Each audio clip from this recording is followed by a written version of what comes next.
Sungguh-sungguh Allah sangat ridho ketika seorang hamba itu makan ketika sesuap nasi dia muji Allah, ketika minum seteguk nasi dia muji Allah. Itu kalau orang diridhoni Allah itu wali betul. Itu untuk jadi wali itu gampang, kamu makan ridho, kamu ninjak buminya Allah ridho seneng, kamu hidup keseharian aman seneng. Nah ini supaya sampean kita semua ngaji betapa panduan Rasulullah untuk menggapai ridho Allah itu banyak yang keseharian sekali. Saking kesehariannya banyak dalam hadis dan itu sahih. Nabi menyebut hal-hal yang keseharian. Hatta ma tas'alu fi fimra'atika, kamu punya uang kemudian istri kamu bisa makan itu ibadah.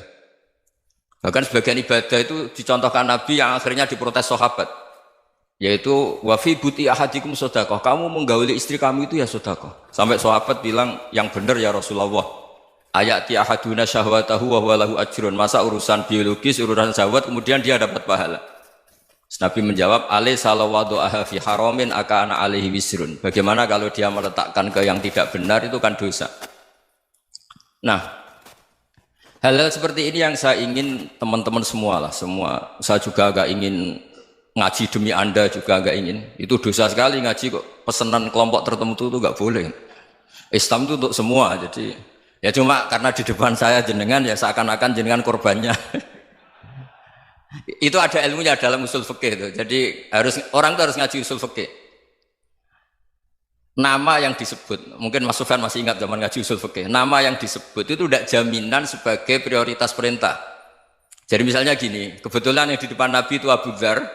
Nabi ya bilang, ya Abu Dzarin ini uhibbuka misalnya, atau ya Mu'ad ini uhibbuka, atau ya Abu Hurairah ini uhibbuka misalnya.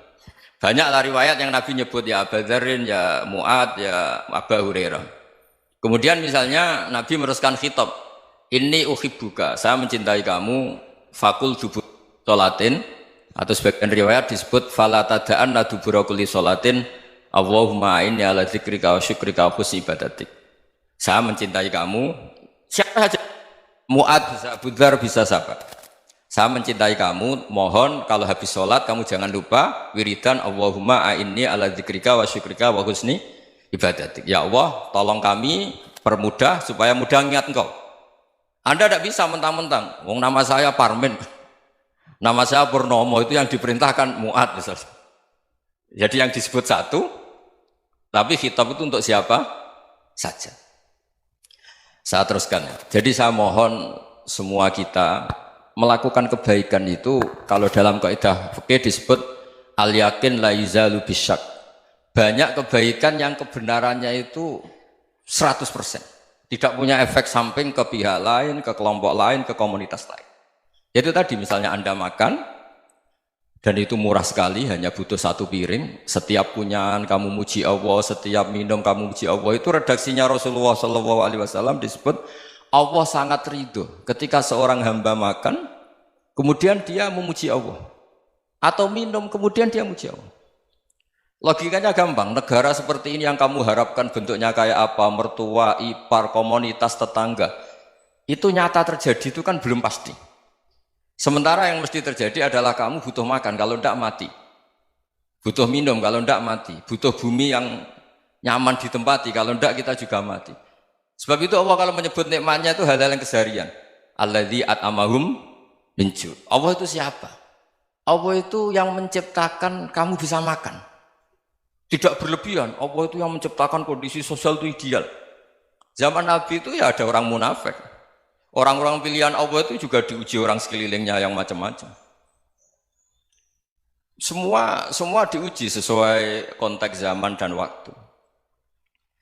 Nah, tapi ada ibadah-ibadah yang selalu disarankan Nabi. Sampai Nabi itu pernah ditanya, ayul islami khairun ya Rasulullah, Islam terbaik itu gimana? Jawaban Nabi itu unik. It'amu to'am. Islam terbaik itu ya makan-makan, santai-santai. Ketika Allah menyebut beberapa kebaikan, falak tahamal aqobah wa ma adrokan Allah mal aqobah. Terusannya apa? Fakku raqobah. Terusannya apa? Au it'amun fi yaumin di masubah. Ya, atau acara makan-makan itu juga Islam. Kenapa? Ya bayangkan kalau tidak ada makanan, kita mati kan? Kondisi sosial tidak ideal itu Anda masih gak apa-apa. Tapi kalau Anda tidak makan, Anda tidak minum, Kamu punya istri cerewet masih bisa hidup, punya mertua cerewet masih bisa hidup. Tapi kalau tidak makan bisa mati. Berarti penting mana istri sama makan? Penting mana? Makan. Semoga istri Anda dengar, nanti kamu disuruh makan tapi pulang deh. Itu kalau dibahasakan makan masih memahami. Penting mana nasi satu piring dengan istri. Nggak ada nasi mati, nggak ada istri belum mati. Penting mana? Gak berani jawab kan? Nah, ternyata Anda ada garang kan di depan istri. Jadi saya mohonlah, mungkin Mas Sufyan Sauri tadi yang bisa bantulah. Teman-teman tuh ngaji yang keseharian saja. Karena kita nyari ridha Allah itu berdasar firman Allah. Dan firman Allah itu menyebut keseharian tuh riang, gampang. Yaitu tadi misalnya wa min ayatihi manamukum bil laili wan nahar. Termasuk ayat-ayat Allah itu kamu tidur. Maka dulu itu ada guyonan, ada tokoh Mu'tazilah, kelompok dalam Islam yang berpikir manusia itu bisa menentukan ikhtiarnya sendiri. Karena saya bisa duduk, ingin berdiri, berdiri. Karena kelompok ini nggak terima kalau semua kehendak Allah, nanti bagaimana kalau semua kehendak Allah kok ada hisab ya, ada sanksi. Lucunya itu dia akhirnya, ini cerita ya, mencintai seorang perempuan, cantik sekali.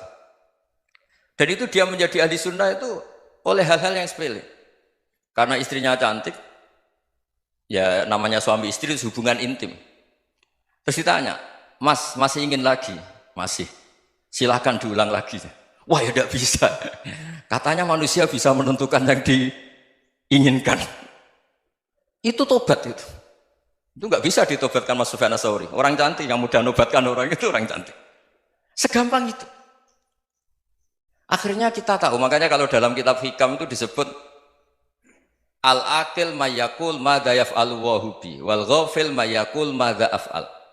Orang yang punya akal karena sadar ini wilayah Allah, semua milik Tuhan. Itu dia tiap hari berpikir, besok Allah akan melakukan apa terhadap dunia ini. Kamu merencanakan suatu mau plesir, ternyata gempa. Mau wisata ke Rusia, ternyata perang. Kamu tidak pernah tahu apa yang akan terjadi besok. Wa ma tadri nafsum madza taksibu ghadan. Tapi anda semua kita ini sering punya jadwal permanen. Makanya saya kalau diundang siapa saja, sana takdir. Yang jelas Gus ini acara penting. Ya masih acara penting nak pangeran ngersakno piye? Kok ape dadi pangeran? Kamu kok mau jadi Tuhan? Itu kadang ya kiai. Penting Gus acara ini jenengan harus memastikan bisa.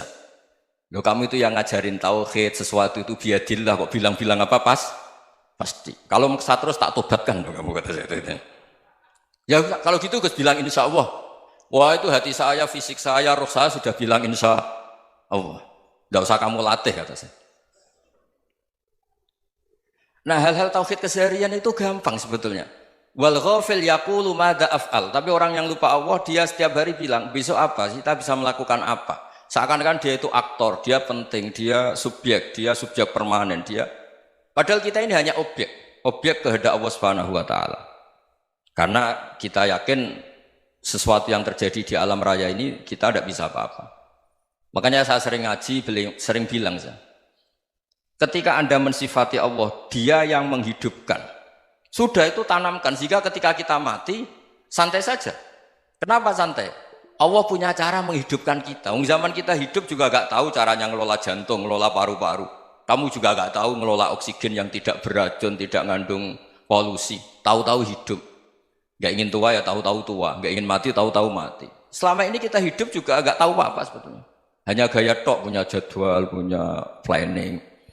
Kalau kamu bisa menentukan pilihan Anda, pasti Anda istrinya cantik, 4 neriman semua, qanaah semua. Nyatanya enggak kan? Ada 1 jelek, cerewet. Oh itu kan, nyatanya enggak bisa apa-apa Anda kan? Dan kamu bawa mati lagi.